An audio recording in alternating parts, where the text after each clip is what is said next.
General Ved Malik, former chief of the army staff who led the Indian army to victory during the Kargil war, spoke exclusively to India today. And he suggests either punish Pakistan or postpone elections till you've consolidated on the gains made in the past couple of years. Listen in.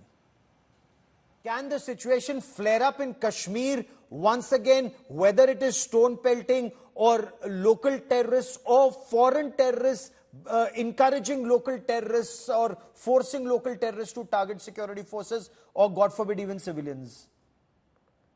See, that's an important question because our judiciary has announced that we must hold elections very soon in the valley. So your question becomes very important. I do feel that if they have a few successes in Jammu region, then situation is likely to flare up in Kashmir also. And therefore, we must not be in a hurry to hold elections by September as we are hearing these days. Okay. We must take action and we must remain careful in the valley that this, if we make them pay for it, what is happening in Jammu, then they will not dare to do anything but maybe the elections can be postponed maybe to the next year. That's what I feel, looking at the situation as it exists today in Jammu as well as in Kashmir. Very important words. If you make Pakistan pay, then Pakistan will not mess around. Punish Pakistan or postpone polls. Pakistan's military jihad complex perhaps is testing the Narendra Modi government's resolve. Is the government weaker after 240 members of its own and not 283 or 303 of the BJP? Are we looking at another terror surge in the weeks and months ahead? Joining me on India First is Sardar R.P. Singh, national spokesperson of the BJP. He's spent considerable time in Jammu and Kashmir. Imran Nabi Dar is the spokesperson of the National Conference in Jammu and Kashmir. And also with me is Colonel Rohit Dev, a well-respected geopolitical security analyst. Sardar R.P. Singh, 4 terror strikes in 4 days. The opposition is asking where is that strong response from Prime Minister Narendra Modi and the Home Minister Amit Shah. Hindu pilgrims are being killed, homes are being targeted, forces in the line of terror fire, sir. Well, government will give the strong response, army will give the strong response, and army is free to design and then give the response as they need to give. Government will support them. But none of them is asking question to Mustafa Kamal, who said, give evidence. He says, where is the evidence that Pakistan has done this strike or Pakistan is behind this? None of them is asking him. None of them is asking Farooq Abdullah that you are saying, please negotiate. Go and do talks with Pakistan. No one is asking Manishankar Ayyar and Farooq Abdullah both, who said, oh, be scared of Pakistan. They have the atom bomb. They will demolish us. I mean, that's the statement of Farooq Abdullah and Manishankar Ayyar both. No one is asking None of them. The people you've mentioned are in power. None of the people you mentioned. Give me a second, sir. Give me a second. And they are, at least, they should not ask for evidence of Pakistan's hand in this. And this is all payback. They are paying back to Pakistan deep state because they took support of the Pakistan deep state when Fawad Chaudhry used to issue statement that vote for Rahul Gandhi. We are looking for Rahul Gandhi as Prime Minister. Indirectly, he was saying that we are looking for Rahul Gandhi as Prime Minister. So sir, but if you're talking about Omar Abdullah, he didn't win elections. No, why I'm asking you very pointed questions is none of what you've said would bring any comfort to the families of the 9 Hindu pilgrims who've been killed. All my condolences and country is in support of those people who have died and their families. But the issue is bigger, Gaurav. The issue is that why their mouths are shut and why are they raising question and supporting Pakistan? Sir, but my question to you would be, why are Pakistani guns blazing through these terrorists? But let me ask Imran Nabidar. Can I answer that also? Sir, because there was more than 60% poll in Baramulla, and Pakistan couldn't see this because their deep state tried their best that this should not happen, and that happened there. And also that sir, late Sushma Swaraj used to say, "Ek sar ke badle 10 sar." And if 10 Hindu pilgrims have been killed, take my word, 10 sar आएंगे और आगे भी आए थे जब surgical strike की थी और बालाकोट किया था तब इन्होंने क्वेश्चंस उठाए थे. There is questions. Sir, fair enough. So is it time then for another surgical strike? Is it time for Balakot 2.0, or should elections be postponed in Jammu and Kashmir as former Army Chief General Ved Malik suggests? Imran Nabidar, Let me decide on it. Imran Nabidar, what's your take? Should elections be postponed as suggested by General Malik, or will that be admission of failure? Or is there merit that at least consolidate on your gains? You've had 58 to 60% polling. Omar Abdullah may have lost elections, but democracy has won, sir. No, I was surprised that this statement has come from Mr. Ved Malik. General Malik, go on, sir. General Ved Malik, and because he, if I am correct, he was the one who was there when the Kargil war happened, and immediately after the Kargil war happened, we had general elections in Jammu and Kashmir, and it has been happening. All the assembly elections have been happening, and you, as a journalist, you have covered Kashmir for so many years, and you know. Kashmir has been turbulent for so many years, but it was not, elections were never deferred. Earlier, when Manmohan Singh government was in place, they didn't defer elections. But unfortunately, for the last 5 years, what we have been seeing is that the narrative that was built by the BJP and its associated political parties, that Article 370 was responsible. Earlier, what they were saying was it was Article 370 which is responsible for militancy. Now, Article 370 is gone. Okay. For the past 5 years, we have been hearing that Kashmir is normal. They brought European delegation here. Everything as per Government of India is honky-dory. Well, I don't understand if you have a situation. Take for example the situation in Manipur. I mean, Manipur was burning, and you had the general elections in Manipur also. So for a country like India, I mean, it is unacceptable that just because there have been some strikes and you stop people from governing, you stop people from giving power to people. Basically, I mean, it is something that we are being stopped from governing by our own people. Fair enough. No, that's a fair point. You say the situation post Kargil, and you're absolutely right. General Ved Malik was the chief of the army staff, and the security grid was much weaker because a lot of soldiers had been pulled out of Jammu and Kashmir and sent to Kargil in 1999, and yet elections were held. Of course, I must hasten to add that Pakistan exploited the gaps even after 1999 in the security grid in early 2000 and the subsequent years, and which then subsequently resulted in Sarfinash in 2003. But Colonel Rohit Dev, 4 attacks in 4 days. Sir, time to punish Pakistan or consolidate at home first and build on the gains so far. Postpone elections for a year, or postpone elections till the security grid is in place on either side of Pir Panjal, and perhaps till winters when the passes have closed. Gaurav, I would just like to say 5 points. I will not even mention about the political part here.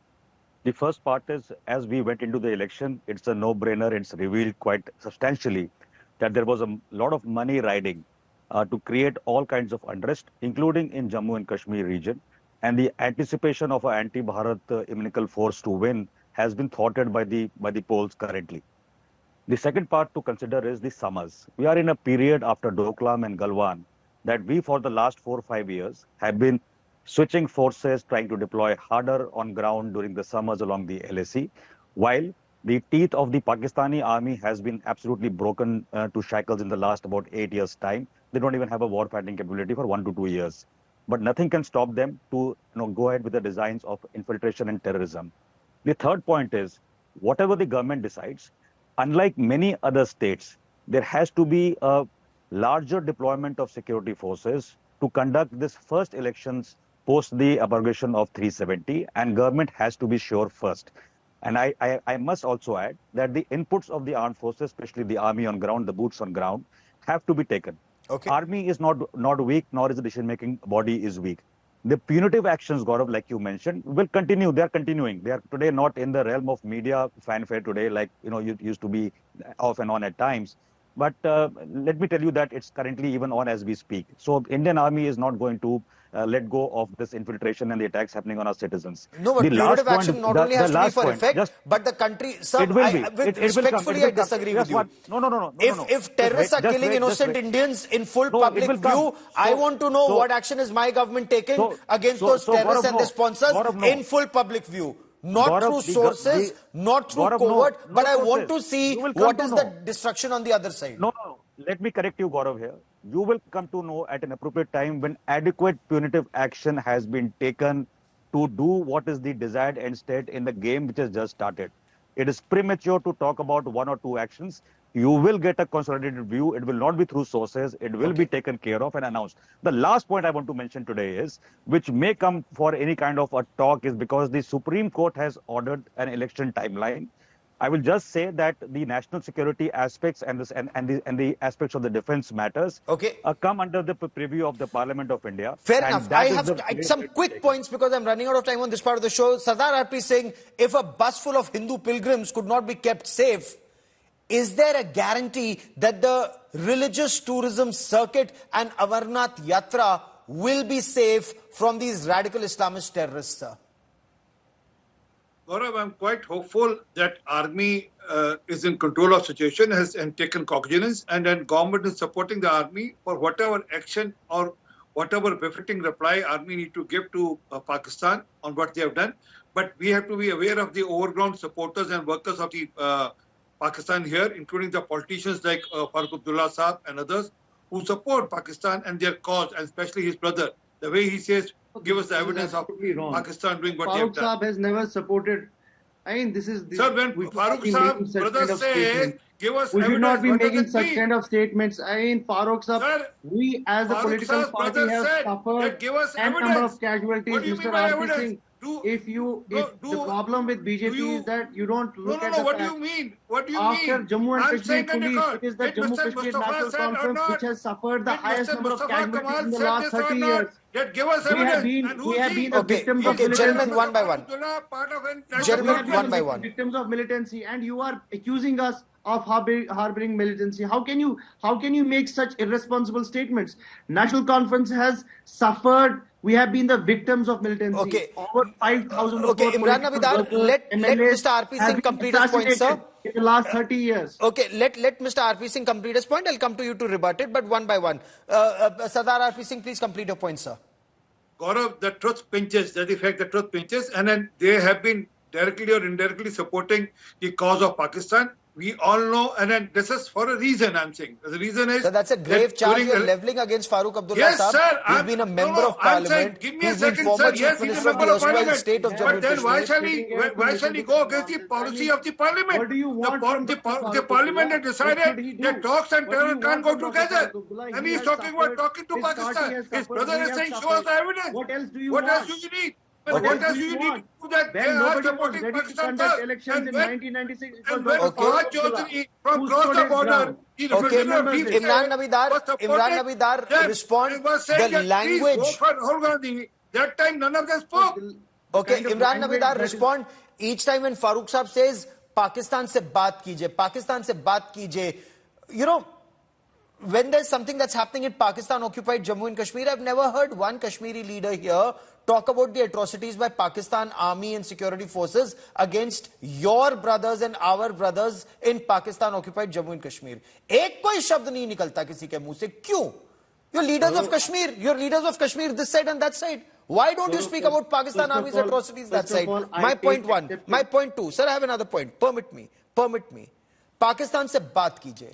Pakistan se baat karke aaj tak, from 1947, when your ancestors were raped and plundered by Pakistani raiders on Muhammad Ali Jinnah's orders, in Baramulla, in Uri, the atrocities that were carried out by Pakistani raiders, since then, Pakistan से बात करके आज तक आतंक रुका है, जो आज रुक जाएगा?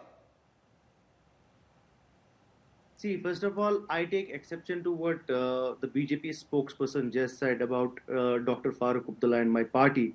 It is completely unacceptable. You should remember, you should know this, that after Jammu and Kashmir police, it is the Jammu Kashmir National Conference which has suffered the highest number of casualties. We have been the victims of militancy. Our MLAs, our workers, our block presidents, our Halka presidents have been specifically assassinated and targeted. So you should not, I cannot listen to this lecture of what the BJP spokesperson said. We have suffered, we have been the victims of militancy. So as far as your question on dialogue is concerned, National Conference has always been a votary of dialogue. I mean, I and my party will never ask, we do not believe in warmongering. That is the basic essence of National Conference. Because why I'm saying this, we have been the sufferers. It is the people of Jammu and Kashmir Sir, the who people have of to face the brunt. rest of India have also suffered. Let me make my point. The entire country has suffered at the hands of Pakistan state-sponsored radical Islamist People terror. of Kashmir have suffered our 1 lakh lives. We have lost our 1 lakh lives, and we don't want All the more reason that we should expose Pakistan state more terror. bloodshed. We just All the more reason we should expose Pakistan state terror. Do you know what? When they come on your channel and use your channel that is to what spread we want. falsehood, We do not believe we have realized, Kashmiris have realized that gun is not the solution. Gun is not the solution. The only solution lies in dialogue, lies in people sit together. Dialogue is the Excellent. only way out of this. Sir ये जो सब नसीहत आप नई दिल्ली को देते हैं, यही सब नसीहत जीएचक्यू पिंडी को भी दीजिए कि गन वो चलाते हैं. कभी आज तक Colonel Rohit Dev, has any leader in Jammu and Kashmir, and enlighten me, has any leader in Jammu and Kashmir exposed Pakistan Army's brutalities in Pakistan occupied Jammu and Kashmir, including Gilgit and Baltistan, including land that has been peddled to the Chinese, including their women by the Pakistanis to the Chinese? Colonel Rohit Dev. No, I totally agree with you, Mr. Nabil. Let me make a I point. want to add here. What Gaurav is saying, I agree with what you have said, Gaurav. However, I would like to give a very simple advice to the political parties. There is a government of the country which has taken a stand not today, earlier as well, and it continues that we will not talk to the terrorist state of Pakistan. Having said that, there is no reason for any political party or a politician to try and score brownie points with Aman Ki Asha and all that tamasha kind of a talk. You have a parliament, in the parliament, a committee which is on defense. You have members there. Please be present. Please understand the internal situation, the intelligence, and then speak in a common language outside. You're speaking in multiple languages, and especially when your heart bleeds for the terrorists and their families and the Pakistanis across, is not something which national security is about. Okay. It is quite different from the Indian media, which is absolutely a proponent of our national power. It stands by the army. It stands by the actually stands with the truth which our country takes. It stands with the truth. It stands against hypocrisy. Hypocrisy in the name of Aman Ki Asha. We all want Aman. We all have Asha that there will be Aman. But Aman does not mean that Pakistanis do Muh mein Ram and Bagal mein Chhuri. And that's happened. Even in 1999, Atal Bihari Vajpayee went on the Lahore bus when the Pakistan army was infiltrating on the Kargil heights. Hundreds of examples of Pakistan stabbing India in the back. But somebody needs to have the guts to speak the truth. At least for once we do that on India First. 4 terror strikes in 4 days as Pakistan military jihad complex testing Narendra Modi government's resolve and response. Pakistan had tested India's resolve when Narendra Modi was sworn in as Prime Minister for the first time in 2014 by launching a terror attack on the Indian consulate in Afghanistan. By bombing Balakot in 2019 after the Pulwama terror attack, Prime Minister Narendra Modi sent out a very clear message. India was willing to escalate to punish Pakistan's state-sponsored radical Islamist terror. Balakot in 2019 and the abrogation of Article 370 later that year were 2 absolute game changers. There hasn't been a terror attack like the 26/11 or Pune's German bakery blast or Pulwama or Uri or Pathankot since the Balakot airstrikes. However, 5 years later, that Balakot lesson may have been forgotten by Pakistan. Is it then time for another surgical strike like after the Uri terror attack or a Balakot 2.0 or punitive artillery strikes across the LOC to punish the Pakistan military jihad complex? The security forces and the government know best. But the bottom line is, Pakistan's state-sponsored terror cannot and must not ever go unpunished. If there are no costs imposed on Pakistan after Riyasi, Katwa or Doda terror strikes, and if the Amarnath Yatra is targeted, the Pakistani military jihad complex will feel emboldened and, God forbid, Kashmir could flare up once again. It's best not to postpone elections. But it's extremely important to punish Pakistan for its radical Islamist terror. Terror must never go unpunished. Costs must remain unaffordable for a pauper terror state, Pakistan. The terror state must fear that Qatl ki raat, always and every time. That is all I have for you on this special broadcast of India First. Many thanks for watching.